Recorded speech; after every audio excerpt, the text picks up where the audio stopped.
merveilleusement bien ce soir. Je voulais prendre un petit temps pour toi ce soir. Juste pour toi. Comme ça on va être tous les deux tranquillement. Pour se détendre, c'est dans cette soirée. Ok? Ça te va? T'es peut-être en vacances ou peut-être pas d'ailleurs. Mais en tout cas, je sais que t'as besoin de ce moment pour te détendre, alors pourquoi pas? N'oublie pas d'aller chercher de l'eau. Très important de boire. Il faut vraiment le faire assez régulièrement pour que ça ait réellement un impact, ok? Vraiment positif sur ta vie.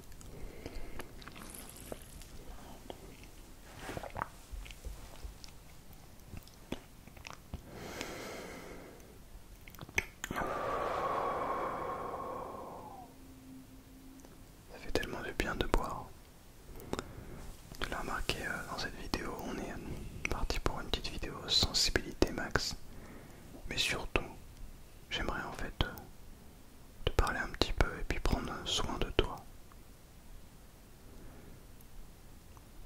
J'ai envie de prendre soin de toi parce que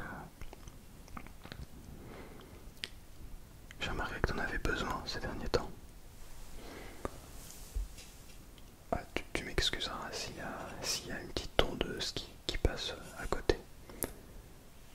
Ça fait un petit moment que j'essaye de préparer ce moment pour toi. Qu'il n'y a pas de tondeuse évidemment, mais là je crois qu'il y en a une qui... Bon, bref, on va pas appeler le mauvais sort, on va profiter un petit peu. Bon alors ça va.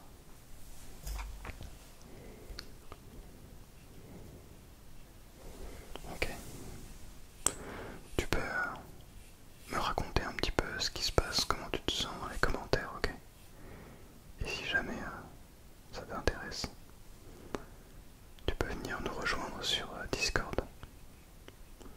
On a toute une petite communauté, des gens qui sont très très gentils, vraiment très très bienveillants, des gens merveilleux, les uns que les autres, autant les uns que les autres, je sais pas comment le dire. D'ailleurs ils se reconnaîtront. Et voilà, je voulais t'inviter à nous rejoindre si jamais ça t'intéresse. On est là vraiment pour discuter quand on veut, quand on peut. Il n'y a pas de pression à avoir. Oh, tiens, le micro qui... Voilà, mieux comme ça. Donc voilà, en tout cas, sache que tu es au bon endroit. Je vais te lire un petit mot pour te faire plaisir, pour égayer un petit peu peut-être cette journée qui a été maussade, ou peut-être simplement pour que tu puisses t'endormir. Ça reste mon objectif. Voilà, je vais tranquillement. Pardon. Je vais te lire ce petit mot pour que... Alors, tu peux l'interpréter comme tu le souhaites. Tu peux juste le prendre et laisser couler. Ne pas réfléchir sur ce que signifie ce mot. En fait, tu es complètement libre de faire ce que tu souhaites. Mais je pense que c'est plutôt intéressant de lire un petit mot de temps en temps. Bon, je le fais toutes les semaines, hein, si tu n'es pas un ou une habituée. Mais ouais, non, j'avoue que je ne fume pas, donc c'est vrai que je l'ai pris comme ça, mais ça n'est pas un réflexe, c'est simplement la manière la plus pratique que j'ai trouvée. Soit, pas très important. Alors, je vais juste remonter les manches, me retrousser les manches pour partir.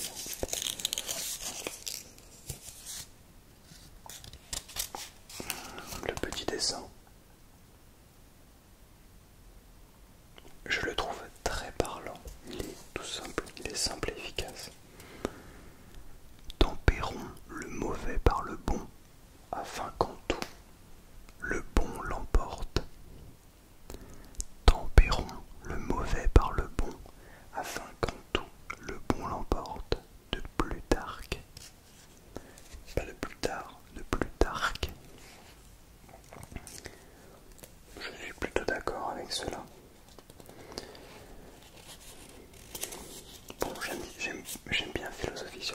alors je vais dire ce que ça me fait penser.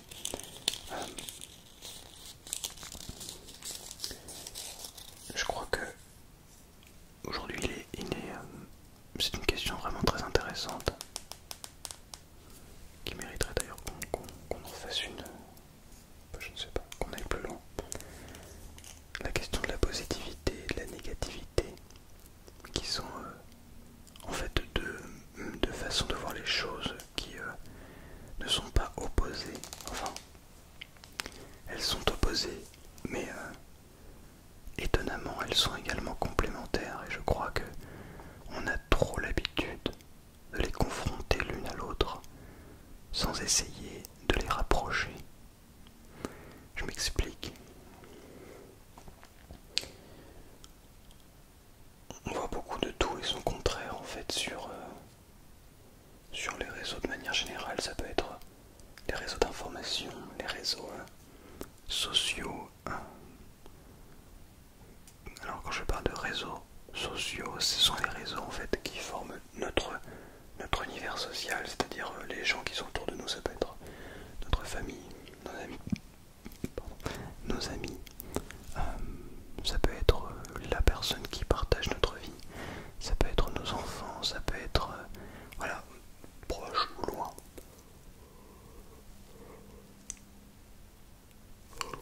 Excusez-moi. Tiens, je vais boire un petit coup d'eau en plus.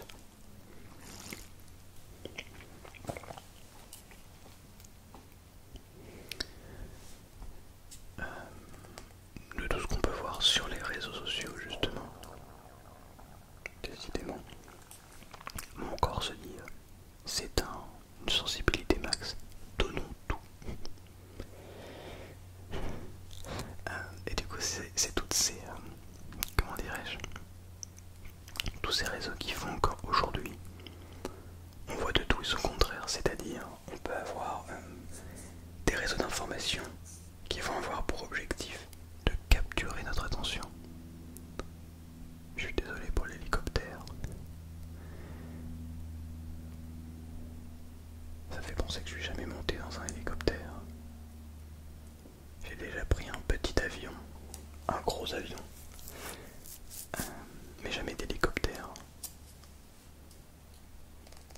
Bon, ce serait une occasion peut-être de s'ouvrir le crâne et d'être emporté aux urgences pour prendre l'hélicoptère, mais pas sûr que ce soit la meilleure des idées. Bref.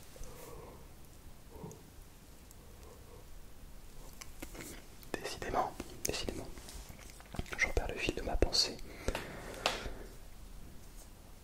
Quand on va s'informer, j'ai l'impression qu'on a un petit peu cette recherche aussi intérieure de quelles seront les prochaines sensations fortes. Je cherche des sensations fortes. Parce que bon, on peut très largement, très simplement donner des informations les plus objectives possibles. Aussi bien des informations positives que négatives. Bon, soit. Admettons que les informations dites neutres ne plaisent pas, ne rapportent absolument aucune audience, mais admettons. Mais alors pourquoi les choses sont soit positives, soit négatives? C'est vrai, parce que la vie n'est pas faite que de positif ni que de négatif.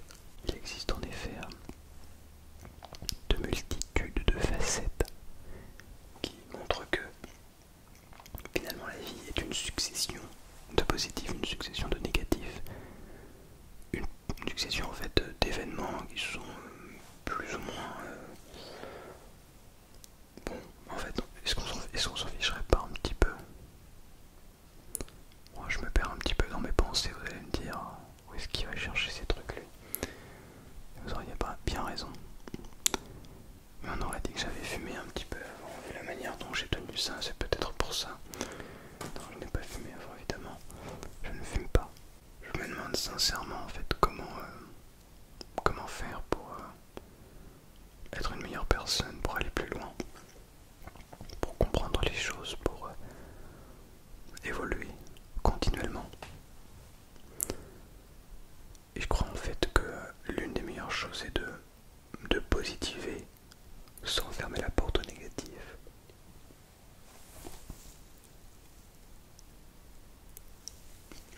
Comme si les deux facettes étaient importants pour ce qu'elle apportait. Il ne faut pas être toujours négatif parce que sinon on a envie de se tirer une balle à la fin et c'est vraiment pas l'objectif de la vie. La mort est une finalité mais pas un objectif. Enfin, je l'espère pour nous tous. En revanche, positiver en permanence, ça veut dire se couper du monde extérieur et ne pas être conscient de ce qui nous entoure et du monde dans lequel nous vivons. Ça veut dire qu'il faudrait être capable, en fait, pour résumer très grossièrement, de voir le positif sans négliger le négatif. Oui, et pourquoi ne pas être neutre finalement? Pourquoi ne pas penser ni au positif ni au négatif et juste être dans ce qu'il se passe et ne pas juger? C'est possible aussi. Parce que considérer quelque chose de positif ou considérer quelque chose de négatif, c'est pas à proprement parler du jugement, puisque on juge cette dite chose comme étant positive ou négative, ou neutre, ou peu importe. Mais alors, si jamais nous ne sommes pas dans le jugement, en fait, chaque chose apporte son lot de positivité, chaque chose apporte son lot de négativité. Mais nous ne sommes pas dans le jugement, on accepte ce qui se passe. C'est très intéressant, je trouve, parce que dans d'autres choses, il existe des points positifs, des points négatifs.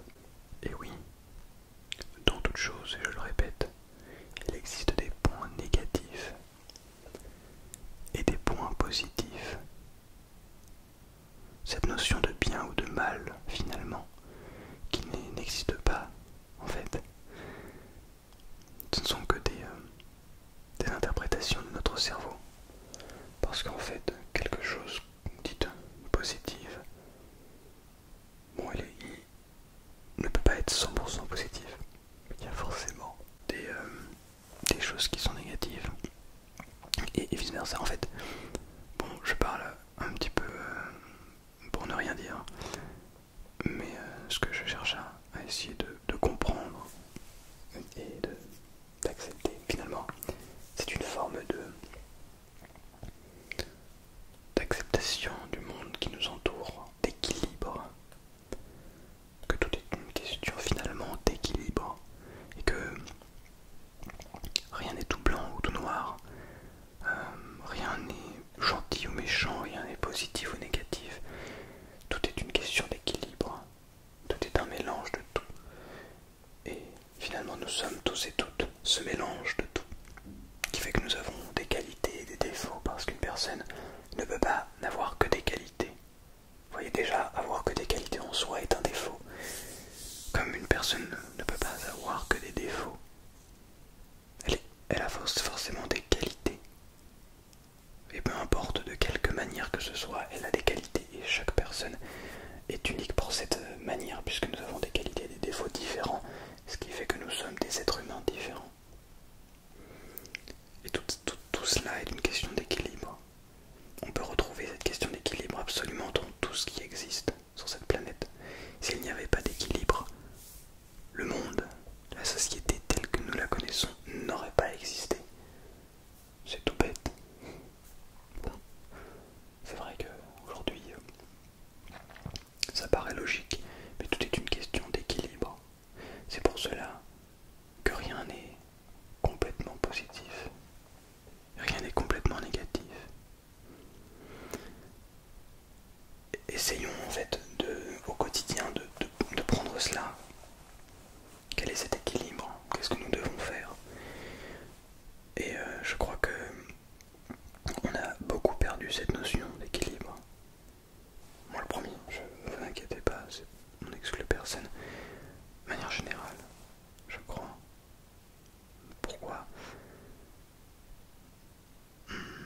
En fait, on la trouve partout, encore une fois, l'équilibre. On retrouve ce besoin d'équilibre, cette obligation d'équilibre pour que quelque chose fonctionne. Ce qui veut dire que dans une société, avec autant de monde par exemple, je vous donne un exemple, il y aura forcément des gens riches et des gens pauvres. Dans une société, dans un monde politique par exemple, il y aura des gens d'un côté, des gens de l'autre. Le problème, c'est qu'aujourd'hui, on essaie de disperser ces deux camps pour qu'ils soient indissociables. La vérité, non, on essaie de dissocier pour qu'ils soient... Non, dans quoi? Bref, en gros, on essaie de séparer deux groupes et de dire ah oui, il y a ceux-là d'un côté et ceux-là de l'autre. Et ceux qui sont de ce camp-là disent que c'est les gentils et que l'autre côté, c'est les méchants. Et ben eux ils disent la même chose, les gentils et les méchants. La vérité en fait c'est que il n'y a pas de gentil ni de méchant, il n'y a pas de personne qui a raison et quelqu'un d'autre qui a tort. Tout dépend du point de vue dans lequel on se trouve en fait. Tout dépend de tellement de choses qui fait qu'on a toujours besoin de cet équilibre. Et parfois on l'oublie ça. On oublie que pour être heureux, pour être pleinement heureux, et je ne vous parle pas de la joie, je ne vous parle pas pardon, de l'émotion qu'est la joie, je vous parle du bonheur intrinsèque, le bonheur complet, le bonheur profond. Ce bonheur est fait de joie, mais aussi de tristesse, mais aussi de peur, mais aussi de colère. Ce bonheur est fait d'un équilibre émotionnel, d'un équilibre social, d'un équilibre financier, d'un équilibre professionnel, etc., etc. Et ce bonheur est fait d'équilibre en réalité. Et cet équilibre en fait régit, j'ai l'impression, un petit peu de tout. Et on l'oublie bien souvent parce que parfois on a l'impression que parce qu'on est triste que c'est la fin du monde, parce qu'on est joyeux que ça y est on va conquérir le monde et qu'on va faire des grandes choses. On oublie parfois cette chose qui fait que tout revient à la normale. Vous voyez une ligne neutre en émotion, je vous parle des émotions par exemple, une ligne neutre d'émotion, et bien on va descendre, on va avoir des bas, puis on va avoir des hauts. Et puis notre courbe va faire ça, tac tac tac, ça va être une... Comment on appelle ça déjà? Cyclique. Bon bref, je sais pas si c'est cyclique, mais bref en tout cas, une sorte de vague, vous voyez, qui fait haut, bas, joie, tristesse, joie, colère, joie, peur. Et alors il y a des gens qui ont des spectres plus grands, c'est-à-dire que qui biologiquement ont des spectres plus grands qui font que quand ils ont une joie énorme, quand ils sont joyeux, leur joie est démultipliée. Et quand ils sont tristes, ils ont cette sensation comme la joie qu'ils sont vraiment très très très très tristes. Et que voilà, c'est ça qui peut d'ailleurs se transformer en dépression, etc. Mais c'est toujours une question d'équilibre en fait. Vous voyez ce que je veux dire? Et quand on n'est pas au courant de ça, on pense en fait que quand on n'est pas bien, tout est négatif.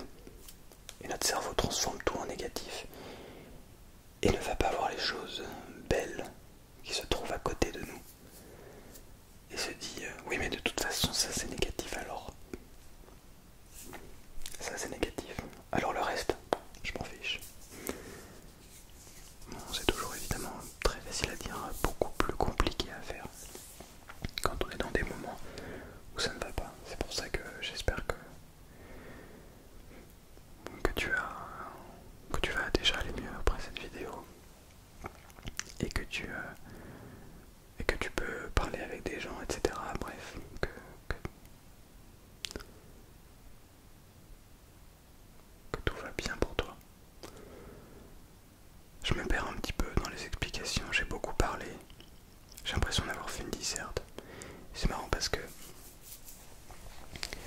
pas en fait comment faire des vidéos aujourd'hui. Il y a quelques semaines, quelques mois, je commençais à vraiment avoir l'impression de savoir faire du contenu, de savoir faire des vidéos ASMR.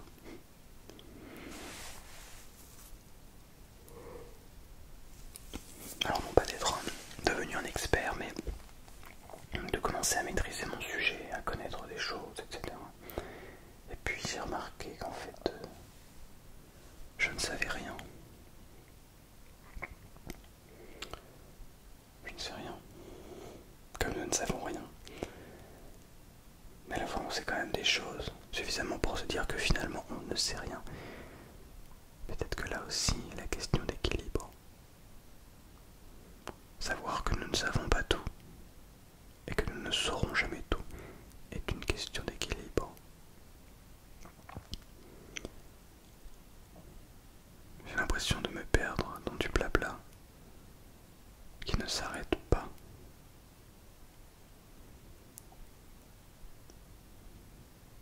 J'ai vraiment envie que toutes ces choses évoluent, que nous avancions, même si je sais que nous n'irons jamais très loin, parce que tout est une question d'équilibre, et que on n'a rien sans rien. Bon. En tout cas, je te remercie d'avoir été présent et présente pour cette vidéo. C'était un plaisir.